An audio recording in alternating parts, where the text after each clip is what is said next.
Hey guys, my name is Zanaku, and with me I have Eirian, Almaril, and Lycor. Um, and basically, what we're going to do today is kind of just a bit of like an open podcast on topics regarding challenges, and maybe just like topics, anything regarding the game. So, you know, basically more like challenges in tournament play, how they feel about the game, and I guess any questions they want to ask each other, or even ask me. Kind of give like an open forum. So I'll start with you, Almaril. So if you could just say what's your name, what country you're from, and when you started playing Quake. Okay, I am Nami. My in-game name is Almaril, and I am from France. I started playing Quake Champions seriously about 3 years ago. Quake from my childhood, so that's why I came back to. Okay, nice. And Lycor? Yeah, my name is Linus, and I come from Germany. I'm not entirely sure when I started playing Quake Champions, but I started playing Duel and Quake Champions for like 3 years now, I think, and trying to improve for like a year. Yeah. Okay, nice. Taking it seriously for like the last year or so. Yeah. Okay, good. And how about you, Eirian? So where you're from and when you started playing? Didn't get the feeling at the start, so I stopped playing, and I came back like 1 year ago in January to play like seriously, because I knew some guys from the Spanish community joined as well at that time, so I just came back to them and start playing from there on. Awesome.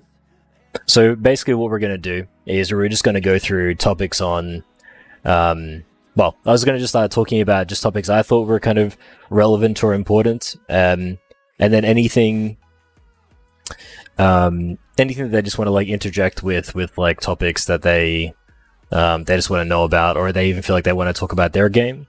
So the first one I feel like, which is really important for challenger players, is like just the success barriers, or like kind of like the mental barrier. Because I definitely think, for me, starting out was one of those things where, until you change the perception of yourself, whereas you feel like you're actually, even if you deserve to win, it seems like quite a crazy thought to have, because why would you just throw away a game? But really, it's about like the confidence you have in yourself to say, am I able to beat this person, and do I think I actually am, worthy of being ahead of him? So I guess I'll throw it to you, Lycor. Do you have any experience with this? Like, have you ever had that before, where you've thought that, or that's not like nothing you've ever had? I mean, it really depends. Like when I played in the Fragfest tournaments, for example, and played someone like Stone or something, I never got the feeling that I should beat him, or no matter how confident I was like, I would never think that yeah, this time I'm gonna get him, right? But if like people that are a bit closer, I don't know, if I'm not sure if dropping names would help, but let's just say people that are better than me, but not like twice as good or something. Yeah. Sometimes I want to, but I never get the feeling that I earn or deserve it. And even sometimes when I win, I think, and I don't mean that to be like a dick now, but I feel like sometimes they let me win, because I don't feel that I did that well, but it still worked out. And I'm not going to say that they did that, but it's just the feeling I have after success. So I don't really get that. Well, feeling of a reward. It's actually really funny you say that, because I've actually experienced that too. Where I'm like, if I'm beating someone who I think is better than me, and this is like, before as well, I used to think like, what the fuck? Like, did they just give up? Or like, why did that, or did like, how did that work? Maybe that's the case, because ultimately at the end of the day, you'll never really know. Even if they tell you one thing or another, even if they said like, yeah, actually I did, but in honest fact, actually they were trying their heart out, it's like you just kind of have to, it's whatever story you want to tell yourself, and that's actually something that like over time I think it begins to make more and more sense, especially like while playing. Almaril, did you ever experience something like that? Yeah, definitely. And sometimes it's also like there's also a feeling when you're playing better players, like very much better players. It feels like sometimes that they underestimate you, and then they get blindsided because they underestimated you so much that they didn't play seriously. And you were able to exploit this in order to win that game. Yep. I think with that... Okay, hold on. I'll also turn you up as well. I think a part of that is like something that I actually find that I do in my games. If I play like someone who is like a challenger, is like I'll purposely...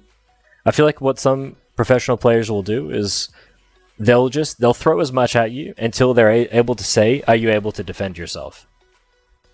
And so ultimately, it looks like they're disrespecting you, but what they're actually saying is like, I'm going to just like kind of play for fun in a way, and as soon as you can show me that you can actually like hold your own, or not, like, let's say if I push you in a certain way and you need to hold this certain position and do it, defend, that's when they'll just keep attacking. And it's actually not even about the person they're playing as much as like, because if there's even other professionals too, and they're playing them and they notice that they're weak in a bit area, they'll actually just like purposely look for that situation and to kind of like seek it out. So I definitely know what you mean, because well, I've done that myself, and I guess you've obviously had the experience where you've beaten them, but do they ever get frustrated afterwards, or do they just say GG and that they're okay?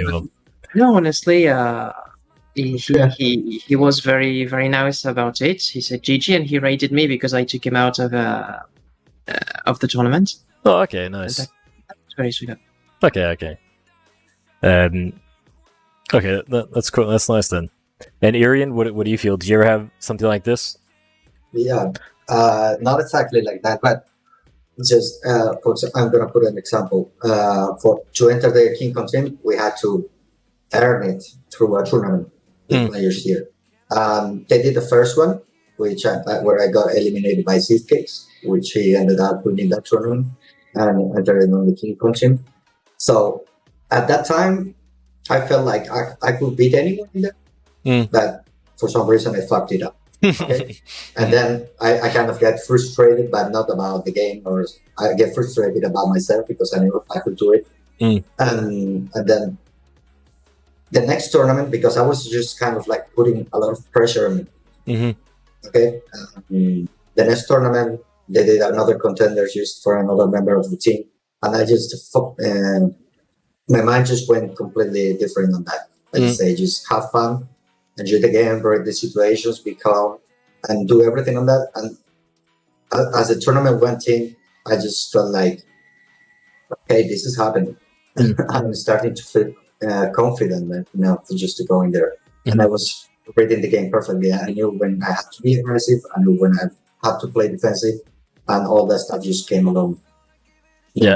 So natural to me. And I ended up winning that tournament. And and I felt after that tournament, playing like this, I should have won everyone that was throwing on me. In the other one, the first one, I just felt like, no, playing like that, I don't deserve to win against that guy. And I think that I won a couple of matches and eliminations that I shouldn't have won. Because maybe the other person is thinking like, oh, he should just like smash you, or he should just beat you. So maybe he's getting, he could be complacent, or why do you think you won those hard matches?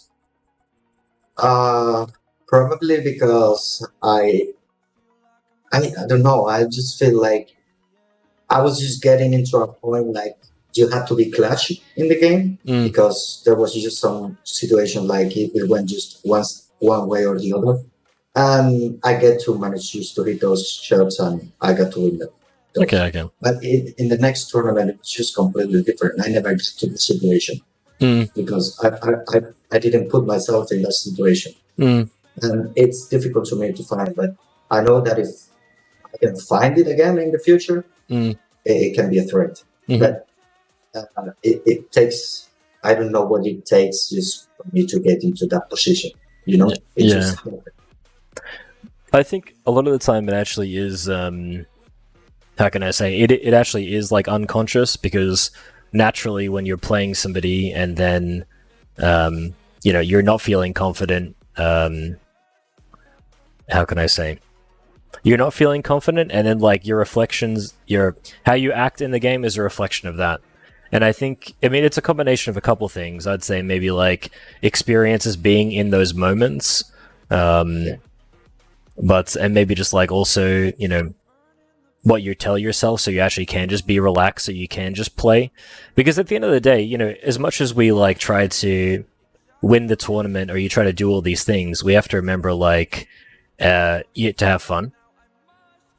It sounds kind of stupid, but you're playing for this, but you're also like living your life at the same time. And I think once you realize that, you actually play, you potentially could play your best, because you're kind of like, instead of being like, oh man, like, because my life will be complete, so my life will be like the best if I win this tournament or I'm the best player.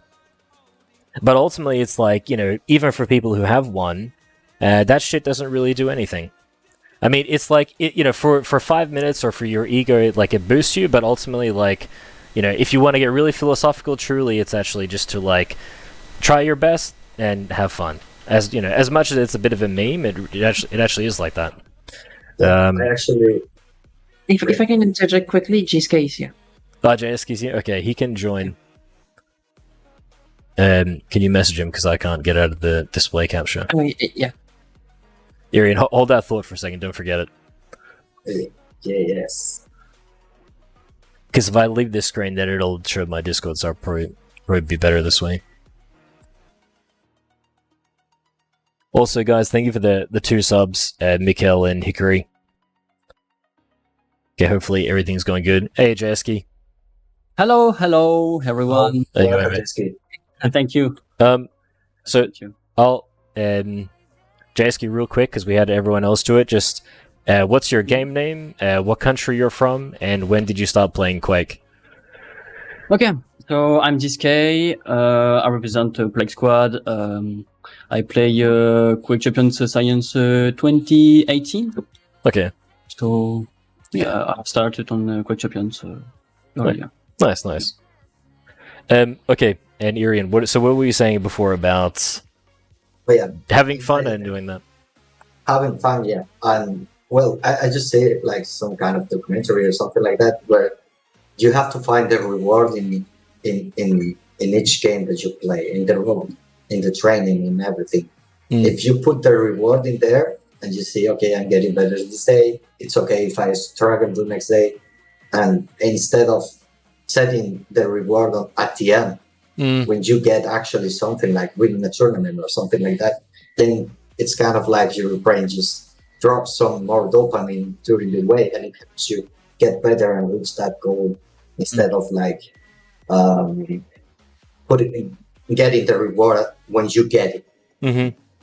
I think I read an article about that, saying that if you only put the reward at the end, you will always need to be the reward. No, the reward needs to get better every time you do it, because you will have the dopamine from your brain after the task. So you don't get as much joy from the tasks over time and time again. So what I'm kind of saying is, and I think you said the same, Eirian, is when you have a task that might be hard or might be not feeling well, don't always put the reward at the end. Sometimes just put it in between while you're doing it or something, to trick yourself into enjoying the task more itself, and maybe even without it completely, until you learn to like the task. If you're playing against Seneca, you're not trying just to win the match. You're just trying just to get him out of the rotation, take him out the items just for one time. And as long as you're happy with doing that one time, then it just can come like more usual that you do it. Instead of, if you say, I'm going to win the game, it's going to take away far to win a game against an Aku, that just take a rotation or something like that. So that would be something like that. I mean, even take a person like Kilson. I mean, it's kind of a bit of a meme, but like when he does like this Kilson laugh, or he sounds like he's kind of like trolling or whatever, but he's arguably probably one of the more positive or optimistic Quake players, and he's also one of the best. And I think you're right with that, Lycor, that it's about, you have to actually not be a little kid, but like if you imagine how a little kid interacts with something, it's just like everything is Christmas. Everything is like so engaging, and it's like if we can convince ourselves how we can maybe not be too delusional and just be like a kid, because that's can be a bit irrational, but we're trying to get to a stage where like you're impressed by your own play, so you can actually enjoy it. What about anyone else? Got anything else they wanted to add, or we'll go to the next one?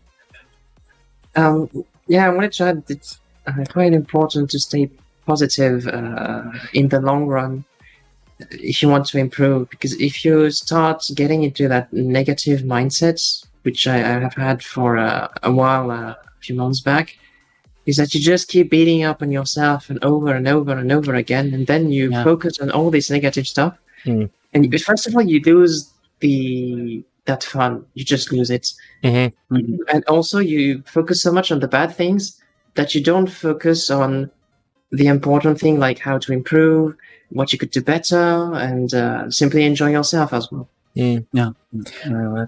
And if you don't mind me asking, Almaril, like, because a lot of the time when we are, I mean, I'm sure we've all experienced that. We've all wanted more from ourselves so we can have more, or, so we can be at a higher status or something. But why do you think you were doing that? Because ultimately I find that naturally a lot of people, like, how can I say? We're trying to do that because we just want more from ourselves, or we think we're higher than we are. I'm not really sure, actually. It gets quite confusing around this topic because, why we try to realize why we do the things that we do. But why do you think you were putting too much pressure on yourself to be better? I think I wanted a bit more results, very simply put. And maybe also I was a bit frustrated because work is taking a lot of time, and sometimes I was unhappy to not be able to practice enough, or to have to wait 3 days to practice because I don't really have time between in my work days after/before work to play. So I was getting maybe a bit frustrated with that too, and it exploded kind of in the game to that frustration exploded too. I think in some way, like, if you're wanting to, it's quite tough. Like, when you're trying to do something that you want to spend more time on, and you can kind of notice that, like, I mean, not everybody has the opportunity to say, you know what, fuck it, I'm going to quit my job, I'm going to play Quake 7 days a week, 24 hours a day. Like, it's quite hard to get to that stage, but I would say, I would urge you that if you're feeling that, like, maybe talk with a friend about what you really want or what your needs are, because ultimately, actually, like, if you're getting to the stage where you're at work and the only thing you can be thinking about is fucking playing Quake, that can be an indicator to say, okay, well, how can I optimize my life so that I actually can do that? And sometimes it's not going to look pretty. And what I mean by that is, like, how can I say, like, even when me and my friend Matt, my friend Lua, we went to Poland the first time, like, we were living in Poland, but we weren't doing too much. We were playing fucking Quake every day, all day. And it's like, how can I say? Do you understand what I'm trying to say by that? Is like, if you're feeling this urge that you want to spend more time, is like, if you can find a way to, not necessarily quit, but like to like, maybe you would stream more, and then because you would stream more, then like more people follow you, then you're able to like make more income that way. It's quite complicated, and it is quite risky, but just an idea anyway. I just wanted to say. when I had that, it's really difficult when you have work and you come back home like late. To leave all the stuff that's happening on your work and just focus on training, practicing Quake is just so hard. And sometimes it feels like it takes too much energy to focus on the game, and then you have to be like, okay, I can take the timing of the 2 items because my mind is just in other places. I take one and that's it for today. Doing that consistently, it helps on the long run. I think that's actually where quality of practice comes into play, right? And how you achieve a certain quality of practice and how well you can keep that up. Yeah, you just need to organize your training, I think. Organizing the training around your life or your lifestyle, you know, if it actually does mean that like a day after work you simply just cannot play because you are that fatigued, then maybe it sometimes it feels counterintuitive, but like sometimes to not play is actually better than to play, because then if you do play and then you get even more fatigued, like it can be kind of a waste of time, or you just get even more frustrated. It's like chain. But it's turn over and you get just like blown out. Yep. I think it's because we're like, it's a bit of the culture that like to add more is to get more, and I think that's what like sometimes like I've definitely confused them. I'm sure we've all been there. Is like, if we simply just do more, then obviously it must be better, right? Like, but it's trying to find that balance between all of it. I think that's also like, if in a sense you see the training as a service, right? So I've invested 10 hours and now I want my result. Yeah, kind of. So it's a request rather than You say how many of those 10 hours are quality training? You know, maybe it's half an hour. Yeah, then it will work.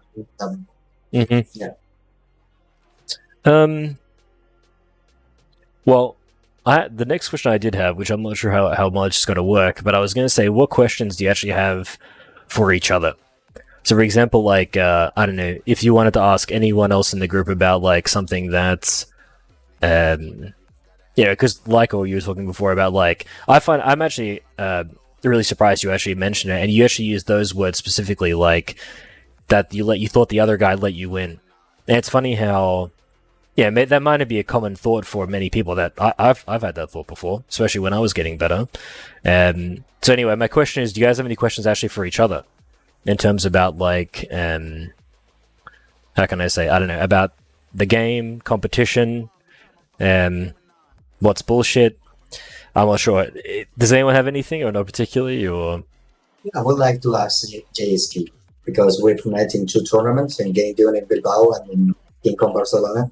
And I want to know if you have from the first match in Bilbao, did you change your playstyle just to face me in Barcelona, or you didn't think of it at all? No, I don't know. Change my game style. I just consider my my mental, and what I can say, the adrenaline of the LAN.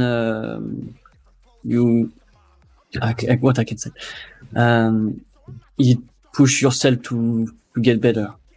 If you understand, but it's just that. You mean from one tournament to another? You say what?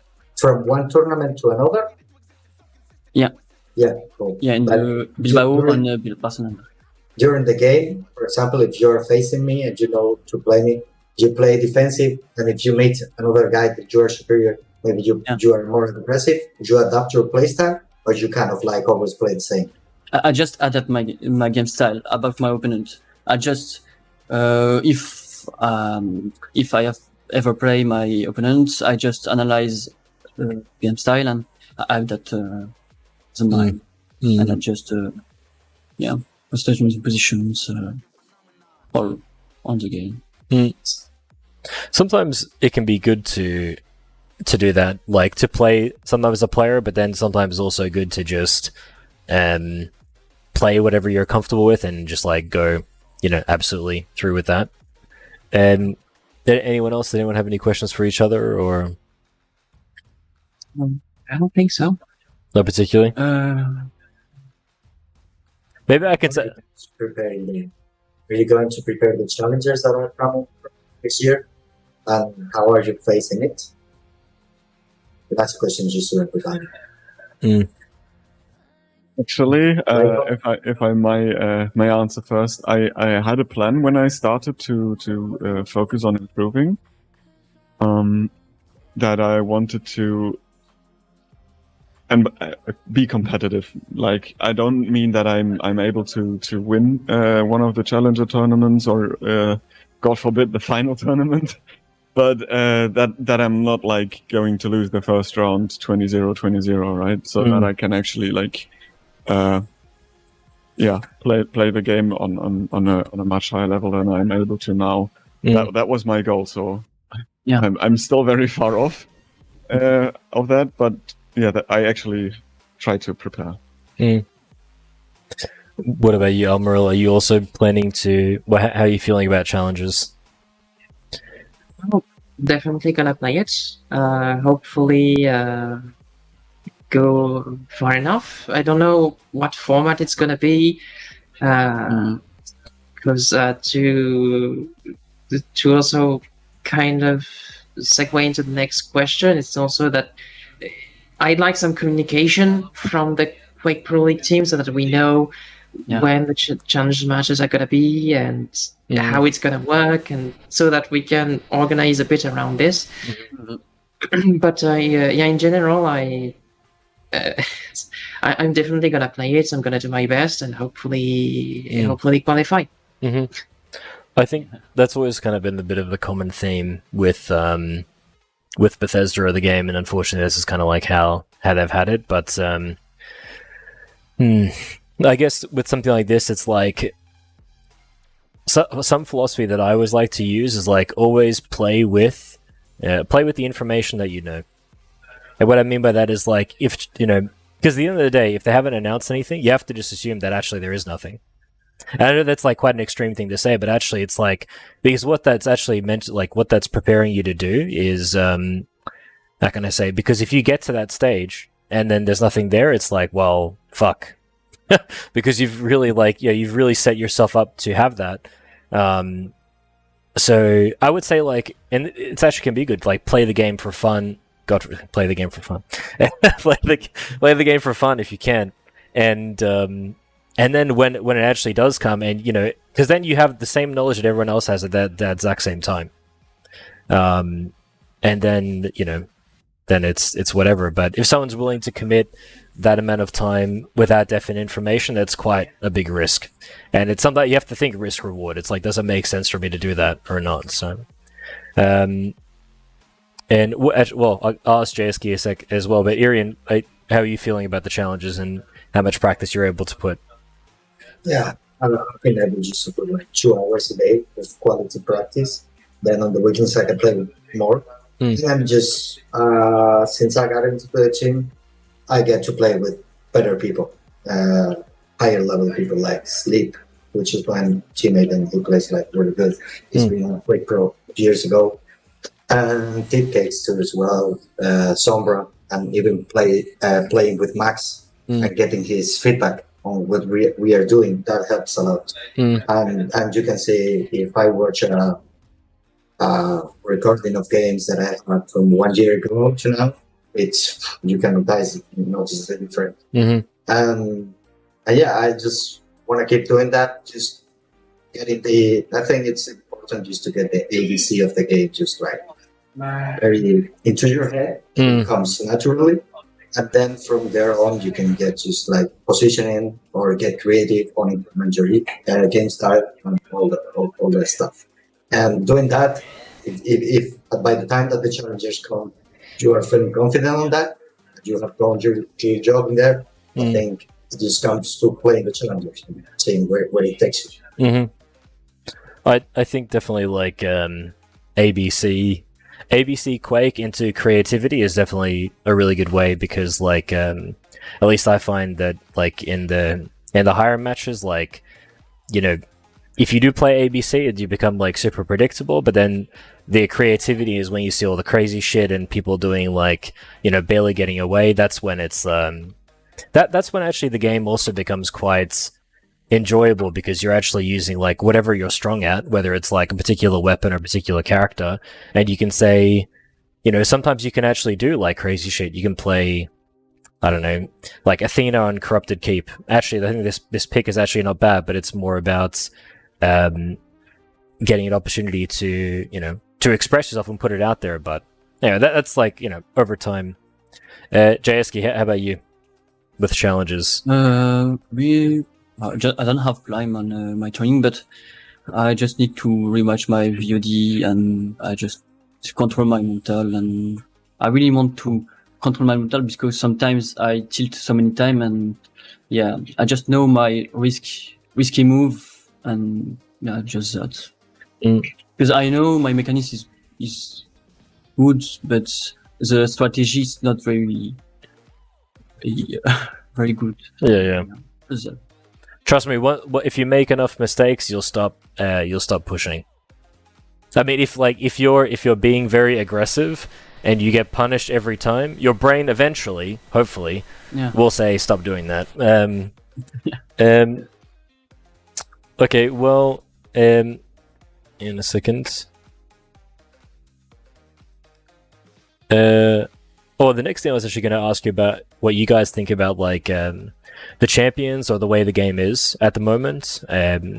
So instead of asking just like one by one, just does anybody want to just like say like their opinion first or anything? They just want to. Now's your chance to say something's fucking bullshit. Basically, is what I'm trying to say. Ranger, you're Ranger's fucked. Yeah. a bit too much, yeah. Yeah, probably. Like, I feel that the orb is probably like the objective, the most the thing that objectively needs to be touched and changed. You know, It was crazy on LAN. On LAN, I think in the first game that we played against Hamlet on Corrupted, he made like, I lost by one. I think he made me like 6 orb frags on LAN. Yeah, every time I push, boom. yeah. Yeah, in bed. You know, I can't. And the scale. Yes. Oh yeah, definitely. But I need my saving grace scale bearer. You just need to keep him like that. Otherwise, I'll be screwed. How can I say? But sometimes I actually don't mind it, and then sometimes I think it does need to be nerfed, because the problem is that if you nerf it too much, then it's completely just fucking useless and doesn't actually do anything. But then there's another part of the game which is quite unique, which is like, okay, if the ranger wants to do this, he has to be in particular positions. And the second thing is like, you have to consider like, and this is where Quake gets quite fun, because actually it's all about momentum. So if you think of it, it's like, okay, ranger's like blown all his shit. I've done like 200 damage. He does get the item, but he doesn't have the health. And now I've got about 30 seconds to like push around the map while his orb is down. And that actually then creates like quite a nice flow. It doesn't always necessarily work out that way. But that, you know, sometimes you also see other crazy shit. Like we saw Max play Slash on CK against Ranger, and it's like, okay, I guess this is pretty good. I mean, it's, you know, I think recently at least people started to realize that as well, but just the fact that you can like close the distance the way that you can, and it, you know, how can I say, it gets very weird with the champion picks, because then it's like, well, if you first pick Slash and then the other guy picks Scale Bearer, it's also quite tough, right? But then it's like, okay, I'll pick Ranger, and then he's like, okay, I'll pick Slash, and it's like, well, now I'm weirdly kind of fucked. And it's like, how many champions do I have where I can pick safely and still actually be quite good? Yeah, so it's quite hard now. You need to get like some champions, different champions on each map that you can play just comfortable. Yeah. And you feel like, okay, I'm in a good matchup with this champion, because this game is about it. The picks and bans are almost as important as as the game. Because I asked Max, what's the difference when you face Razion on the QuakeCon and the KingCon? And he told me the picks and bans. That's what I find out that I have the advantage. So it's kind of like really important. Yeah, I have to add to that a few things actually, because I think that in terms of the meta, if you want to call it, it seems like there has not really everything been tested yet properly. Otherwise, we would have seen Slash on Deep Embrace way earlier and all the other things, right? So I think there's a lot of headroom, and if you find something that works, I think that will create a big advantage. And then towards the picks and bans, every tournament game I play, I go on the stats website of Smolly Check. I'm not sure if you guys are aware of, or if everyone here is aware of that. I set the filters that it only shows duel matches of my opponents, and I ban the map they win the most, and I ban that as champion every time. I'll pick it myself to try, if I can play it well, to try and mitigate their strength while also playing to mine. So I think you can do this here really well, because it's not just the map you choose to compete on. Yeah. Well, it's also like depending on if you get. That's what's so interesting sometimes about like particular maps too, because for example, their best map can be, let's say, Veil or CK, and if you pick their map and then they have the first pick, now all of a sudden it becomes a bit more complicated, because a lot of the time when like some maps are actually stronger is because when you have the first pick on them, it's like arguably easier to counterpick with them. Like for example, Veil I think is quite a big map for that. If they pick Eisen, maybe you pick Keel, and it's like quite a big disadvantage. Let's have a look. Anyone else have anything else to add about that they want to talk about, like the champions? I would like to have champion. See, when you get to a best of 7 matchup, you have to beat the champion. I think that's not going to happen, though. Hey, why not? Siren or something like that. Yeah. I think it would be good to have so many champions that you can ban a champ each map in a best of 7 and pick, like do the full pick and ban process for 7 maps. That would be good. Yeah. I don't want to be a boss kill, but never gonna happen. Yeah. Well, in the infinite realities, maybe one of them it is like this, but the infinite realities. You tell me when you can travel to a different universe. where Ranger Orb does 50 damage instead of 125. Oh my god. Yeah. Fuck.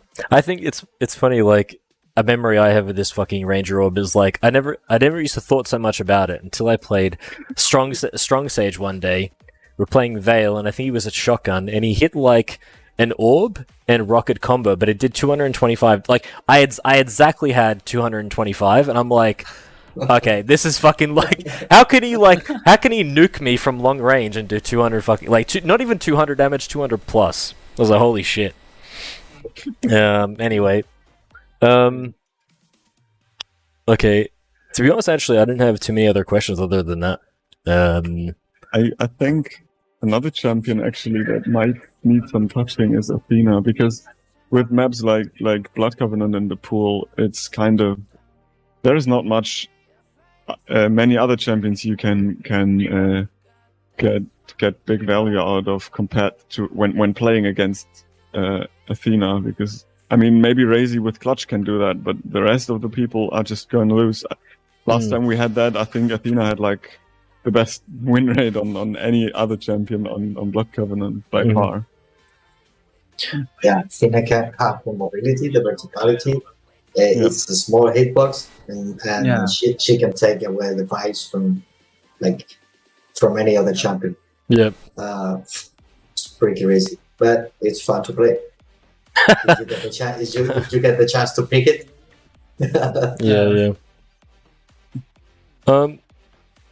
I wanted to ask you guys also about like about the Pro League and like how you kind of currently feel with it, like, because I think it is something that has been talked about. But if you're a challenger who wants to get into the Pro League and you do have to wait kind of like 8 months, to even have a chance. Well, you have the this year it was the qualifier, then you got a chance to play. But if it is the same system, how do you guys feel about something like that? Like, do you like? I think I already know the answer, but like, how do you guys feel about it? Like before, like when they just go down for a long season. I just like when it had like finals in between, like stage 1, stage 2, and the final one. I liked it even more than it is now. That format was good. Maybe they can just play around and I don't know a way that try it. For example, in the best of 7 finals, you can mirror champs on that last pick. Because the other way, I don't know, it gets just like too repetitive. Just try something new, because I guess they can come up with something interesting that will be good for the watchers. I mean, one thing I always did find that was interesting is like, I'm curious the statistics of from other games, even like making it like coming from the lower bracket and winning the tournament, because I think Quake Champions is not the game where you just get so fatigued. Like, even just playing one map in itself is so like you just lose so much, right? And the fact that it's like so one-sided for the upper bracket player to win, it should be like favored, but it shouldn't be like 95% to 5. Because now it like I know the games are close, but I don't know. It feels like how can I say? Maybe they need to even like I was even thinking of another system where it's like it's strictly actually just like single elim, maybe. Because then at least with single elimination, it's like quite brutal. But then every time when you're playing, like everyone's gonna do or die, and you actually have a final which does feel quite even. Whereas this like you get the guy, you see the guy coming from the lower bracket getting on stage, and you're like, Jesus Christ, like he does not look ready to play. I don't know. I think it definitely could use some work. And now you have to win like 2 sets. Yeah, it never happened. No, well, I think it happened once, Not right? in QPL, but Oh, Yeah, Kilson did win from the lower bracket. Yeah. Actually. Yeah, in season 1, stage 3. When Cypher kicked out Rocket. yes. Oh yeah. And I mean, you can to argue about formats. I think there is no perfect format, right? Like the NBA has a different format in their playoffs than the NFL has, and CS:GO majors are held differently than Quake majors or Quake tournaments in general. And there is like, I don't think there is a right or a wrong how to shape a tournament and how to and how to play the grand final or how to play the playoffs. It's like I think it depends on many factors, and it always each format will have things that it does better and things that it does worse than others, and where maybe some guy has a bigger advantage or a bigger disadvantage regarding his path. Maybe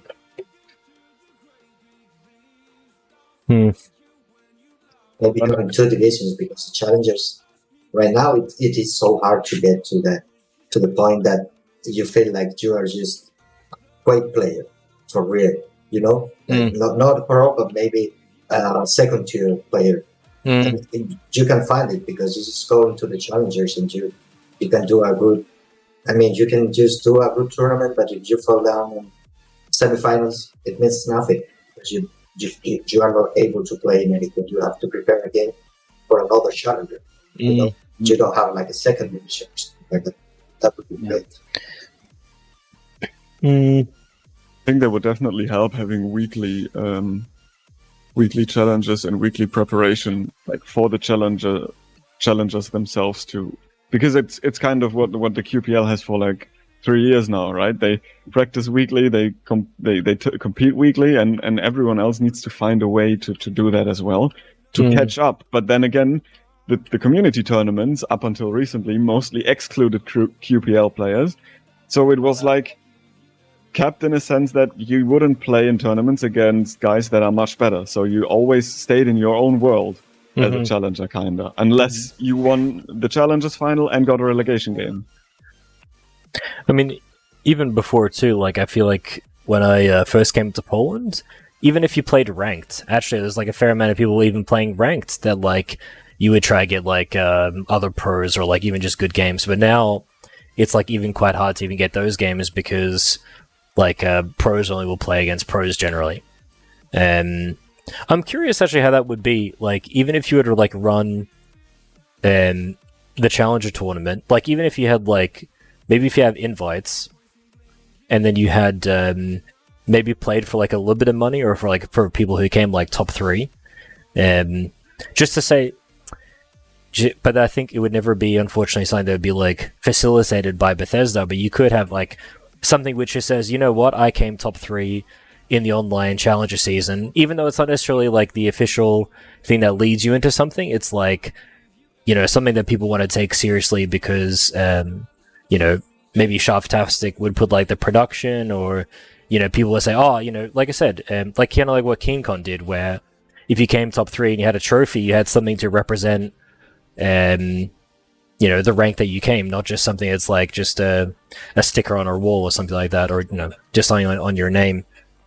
That was what was cool about the KeenCon event, because it's the pros and you're not playing the tournament, you're just against the ball, trying to, and you get to experience that just in case that if the pro is not able or doesn't want to play with someone, but in there you get to meet and to open yourself to the community, like like a pro player like you, Seneca.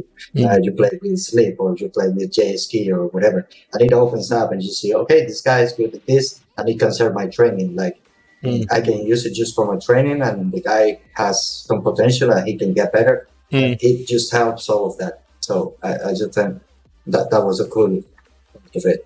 Yeah. I think it's just like making those connections, because like now that I've played you, or I've seen you in real life, and I'm like, oh, well, you know what, I know what you look like, I know your face, okay, let's play some games. Or yeah, no shit, when I played Slip and I'm like, fuck, he's actually not bad. I was like kind of like a bit not surprised that I thought he was like worse, but I'm like, oh, he's actually like, it's not something that I can just like roll over with. I have to actually pay attention. So I think if we are talking about how to help like the community or the competitive scene as a whole, the community events we have are quite good, but there is little to, like, unless the bigger ones, I would say, as the two LANs we had, KarachiCon and KeenCon, there is not that big of a stage for those other community events like weekly tournaments or seasonal events like the Polish Quake League or stuff. I mean, Polish Quake League final, when they streamed it for their LAN, I don't know. I'd expected a bigger interest from the community in it, and I'm to watch it, like from viewers on Twitch. But I'm not sure why that is, and I'm at this point I'm not even sure if it would help if we just produce more content. I mean, if you go, just for an example, go on the Shaftastic TV YouTube channel, you can watch like Quake for I swear if you don't sleep over a week straight. And it doesn't really do anything, right? So what would be able to help in give more exposure, maybe attract more sponsors and stuff, is if it's all just a numbers game, I don't think there is much we can do. But I also don't think it's just a numbers game, because there are other ways which I don't know of, maybe, and I hope they are there to make these things interesting for a greater public and for sponsors as well, probably. Well, Almaril, we haven't heard from both JSKey and Almaril in a while. What do you think about that? Like, we're kind of like lacking the. I think truly, it's like. But I think that ultimately, it's like if you have a product that's worth looking at, people will come and watch. So it's more about how can you, not necessarily making it about changing Quake, because we're very limited in terms of what we can do. But what we can do outside of that is we can say, well, who are the people that represent that, and try to like bring interest through that way, because that's what we can control. But we can't control like what Bethesda, if they're going to do challenges or something like that. But do you guys have any opinions about that, or? It's a tough one, to be honest. I've thought about this quite a lot, but I don't have an answer. Like almost everyone has their answer. Like it's because some people say it's too hard. I don't think it's the case. Some people say it's too unfriendly towards new players. Maybe, but in general, I don't know how Quake could get like more views and more exposure, and but at the same time, there's so few people on the game. Can we really expect id and Bethesda to keep investing to get a Challenges League with money? It's tough. That's I think we need more content about the game for beginner, because if you are a beginner with a movement, it's difficult. So I think it's good to explain more a part of the game to welcome the beginner. I think.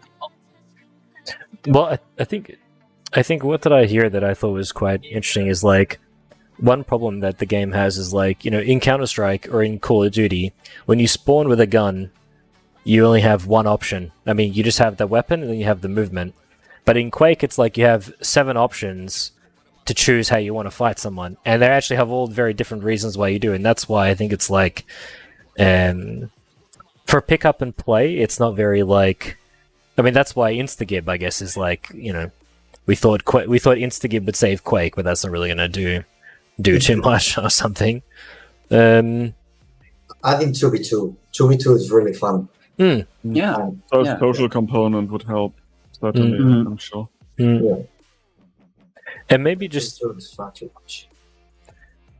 I wonder if it's also like, just the dynamic of the 2 vs 2 as well, because, again, I think, even when I was playing Overwatch the other day, it's very interesting how they do like the how can I say, the dynamic of winning and losing, because the thing is, the game is similar to Quake Champions in a way, right? Because in Overwatch, it's like the ultimate abilities sometimes do so fucking much that you have no choice, and that you will push the enemy team. Doesn't fucking matter, because like, if you just blow your ults, they just fucking die. Like, but it doesn't matter if you how can I say? But in terms of the perspective of the viewer who's playing, it's like, I'm a fucking winner.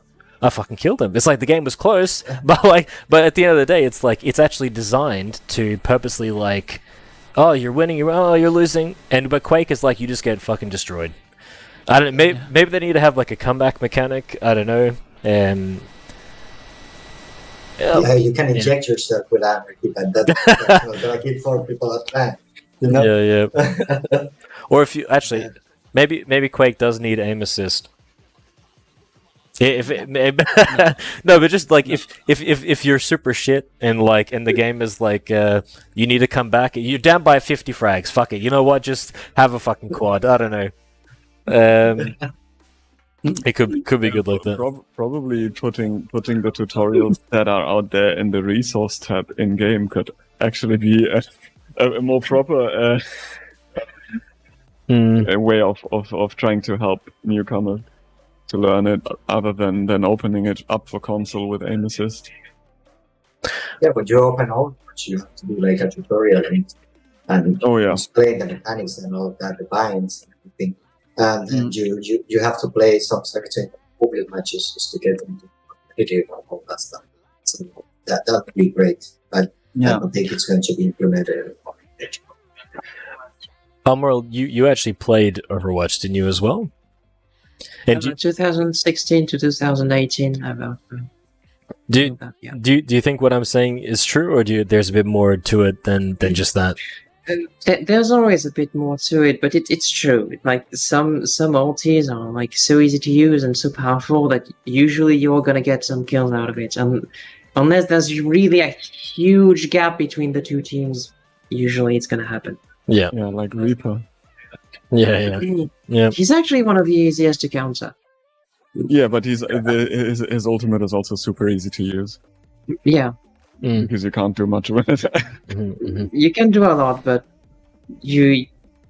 the enemy team has to know how to play. If you play, it's true. If you play against people who don't know how to play, you're gonna just wreck them with an ultimate. Like same thing with Genji and his Dragon Blade or the Hanzo's Dragon. This stuff is so powerful. Zarya's Graviton, like just pull them all together. And they can't move. Just kill them. And it's very, very powerful. Yeah, you're usually gonna get some kills out of it, especially since there's a skill-based matchmaking. You're not gonna play against pros the first time you go into a quick play. That's never gonna happen. You get the aimbot as a soldier. Oh yeah. Yeah. But You get like serious in there. yeah.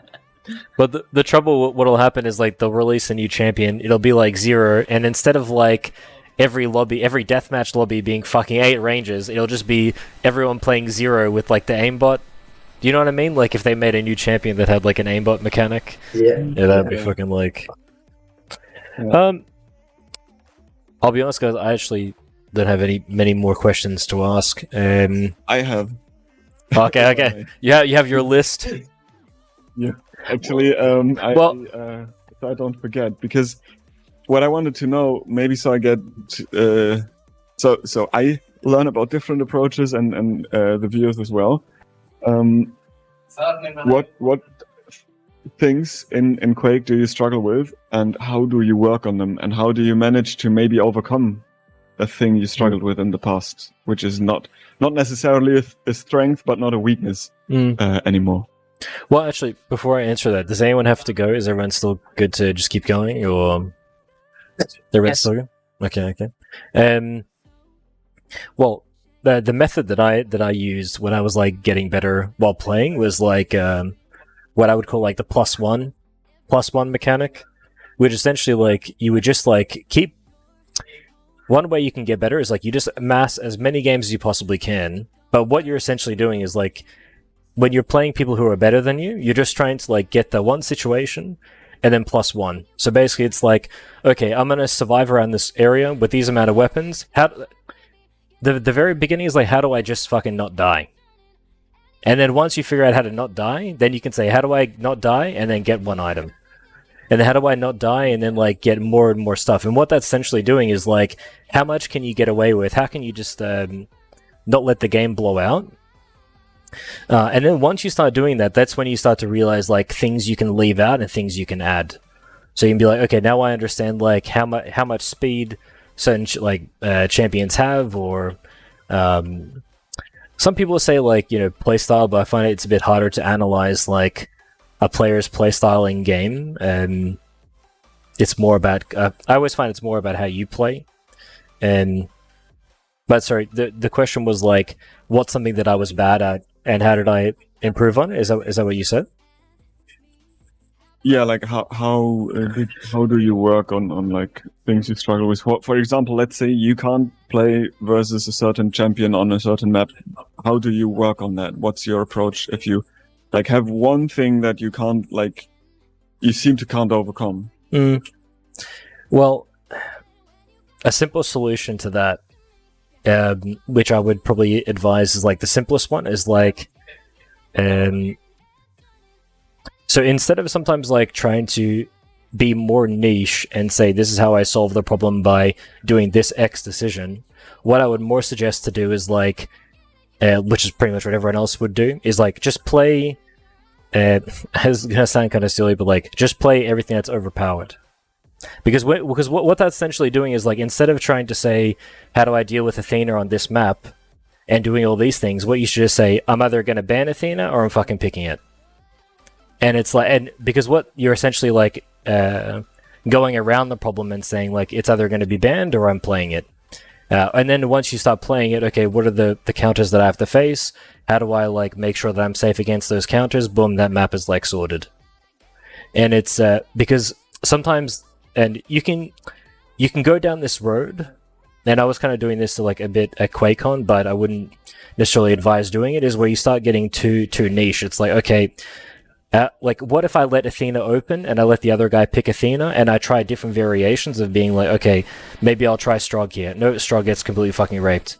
okay, I'll try play Dune. No, it's completely. You spend so much time trying to figure out how can I like be really cheeky and be really creative, whereas sometimes the simple answer is you ban it or you fucking pick it. And that is a simple solution to, how do I say, because you're also trying to like think of how to most time effectively get through as much information, or like what information is most important that's going to make you win. Because if the other guy's spending so much time on something as niche as this, and then guess what, like he picks Athena, or like you expect something and he does something else, and it's like, fuck, I spent like so much time trying to figure this out and now it's useless. And so yeah, I would just say like trying to figure out how to just be how can I say, just to be as strong as possible. But to be as strong as possible is more about like and it might sound quite simple, but a big thing in the game is like just understanding how the weapons work. Like, I mean, it makes sense. Like, okay, the weapons, you fire it. This is how it executes. But it's like, how do I use it so that it creates? It's like, for example, like the rocket orb combo, or for example, like one really strong thing with Strog is like also with like, you're crouch sliding in its speed. You fire a rocket, use ability instantly, and you've done 250 damage. And it's like you're just trying to find.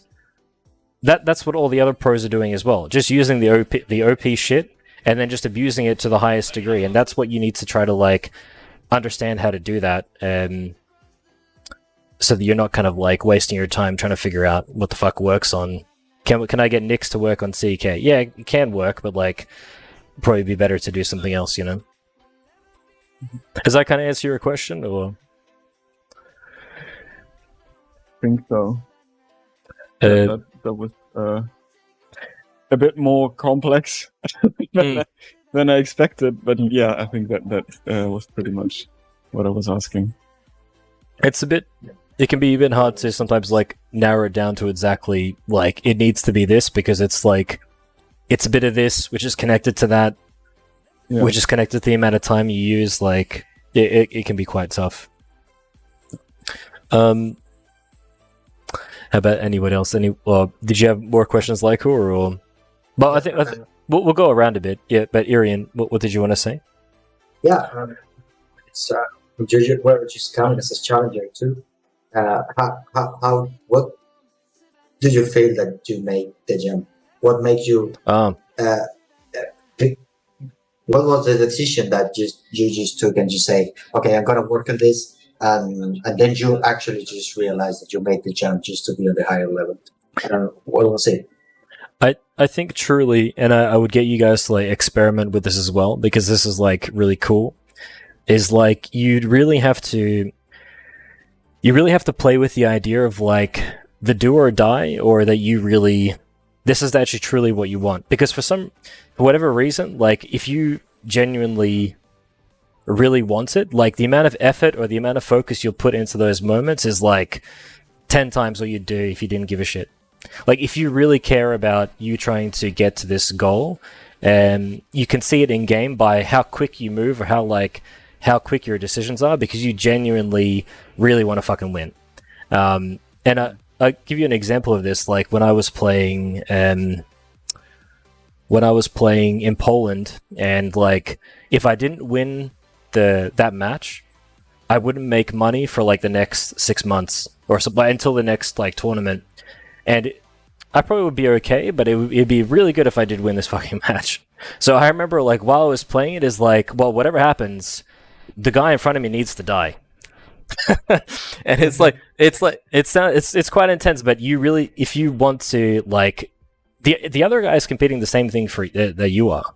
And it's like, unless he's not going to just like hand it over to you, if anything, if the other guy is really committed to it, he's going to really fucking like fight hard for it.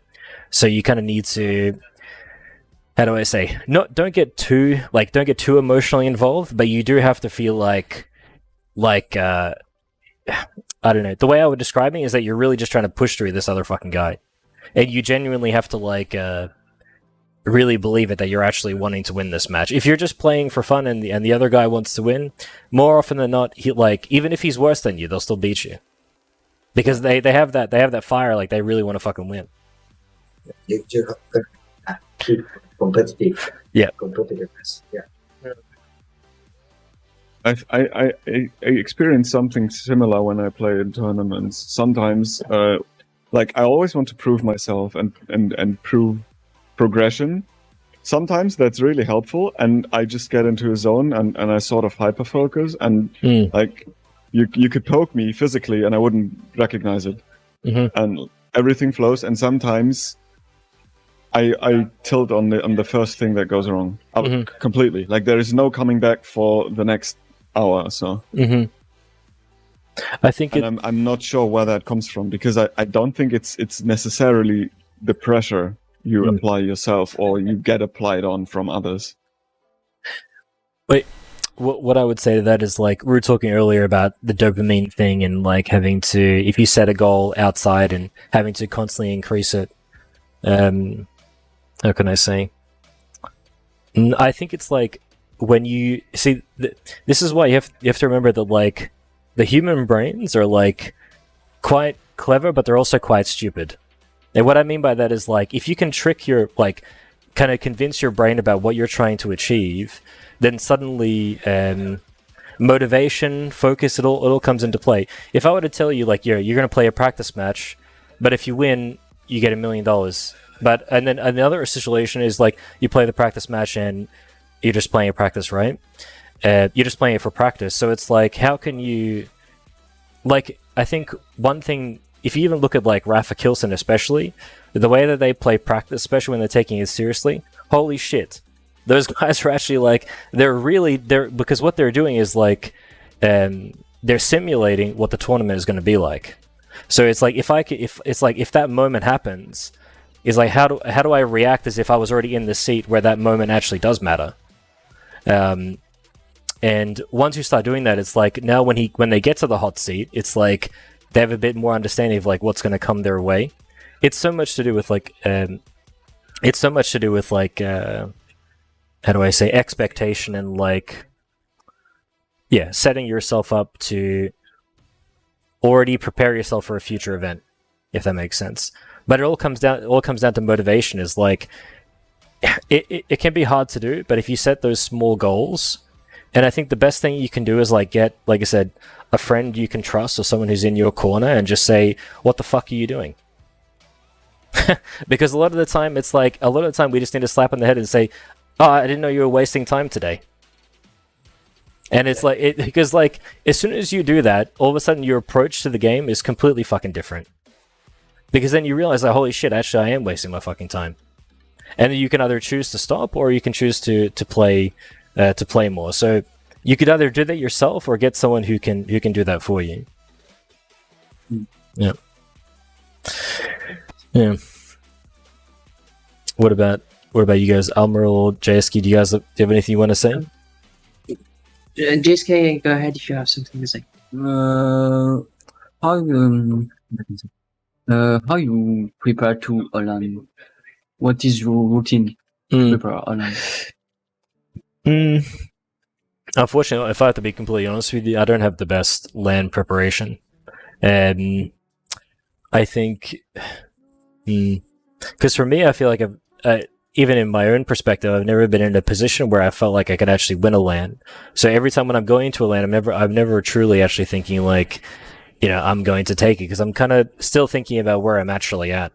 So when I'm preparing for a tournament, I'm just thinking about, it's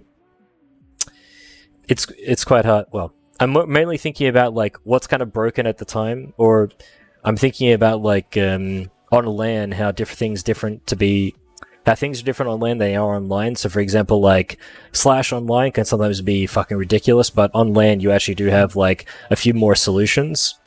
So I'm more thinking about those things, but I'll be honest, I have a bit like of what you guys have, where sometimes, you know, you have real life things at the same time. It's hard to say, you know, to put full focus and just try to make sure that is your only goal. But if I had more time like that, I probably would do more things about, you know, understanding the people that I'm going to play along the way, and just kind of actually like truly visualizing yourself actually as the winner. I know people kind of like say that's like it's kind of like an off cuff thing, like, oh, just imagine, just visualize. But truly, like I said, you have to actually believe that you can win the tournament, and that like, because yeah, I've definitely felt it. Like in some moments, you just don't, you know, when you're playing 200% and when you're playing like 90%, where you're just kind of like, yeah, fucking whatever. And more like you're gonna prove something. That's what you're actually trying to do. You're trying to prove a point. Yeah. Well, Almo, did you have one or not really? Yeah, actually, it's how do you deal with choking? How do I avoid it? How do I avoid it? Maybe I'm the worst person to ask because I choke Really? like. How do I avoid choking? How do I avoid choking? I'm actually the worst person to ask about that because I choke like fuck. You actually got it. Yeah, that's how do you not choke? I don't know. What do you guys think, actually? Because I fucking whatever I would say would just be complete bullshit at this point. Or choking, I think it's just accepting that maybe, I don't know the reason why you're choking, but maybe it's about nerves. Or getting nervous. Just accept that nerves are part of it, and you gotta have them with you when you're competing. Everyone has them. I mean, Joseph LeBron James playing in the NBA Finals, his nervous, he accepted. Yeah. And once it becomes natural with you, like you don't give it the importance that you have to give it, like don't let him just take over your mind or something like that. Just accept the nerves are there because you're competing. So just let them be there and live with them, and then I don't think you can get to the point where you can choke. I think it's important to on the game, if you tilt, you accept the you have say you accept the situations, and you need to make a pause and you take a breath. Okay, you calm down and you can restart the game. I think it's a good way. But I think I like both of those, and I'll just think what Eirian had said about like just accepting those emotions. I think it's like, how can I say? Because you know sometimes the funniest things are like, how can I say? It's like also when you accept those emotions and you just like fully are that. It's hard to describe, but like sometimes the other guy can also even feel that that's what's happening too. So like while that's happening is like, how can I say? If you're trying to resist it, I think that's when it fucks up. But the funny thing is like, if you actually just accept that you do choke, like that you kind of screw up when it happens in game. How can I say? Then, fuck, now I fucked it. Like when you make that completely a part of your game, then like crazy shit happens, but you might be surprised, you might still win. Yeah, it's like even if you fuck up hitting the rail, and you just accept that and just kind of keep moving on from that, then you're going to be in the best position that you can be in. I'll be honest, guys, it's actually quite hard. I think that's like that I need to fucking work on. So he doesn't know because he doesn't get. He was drinking coffee while he was on the stage and the Kinko. Well, the coffee is the only thing that fucking gets my mind actually going.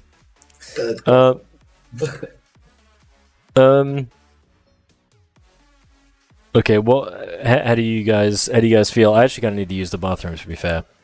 Does anyone want to talk a bit more, or should we leave it there, or what do you guys think? I think we can end here. So that's good. Fun. Cool. That's good. All right. Well, hang on a second. Yeah, I guess leave it there. Well, thank you guys for joining me. I'll put this on YouTube and kind of like and advertise it a bit more. But I'm glad we could talk a bit, and I hope it was also productive. And I guess that's basically it. I don't have too much to say because I don't have an ending screen. So Thank you for inviting us. Yeah. People get to know all these I really nice people. appreciate it.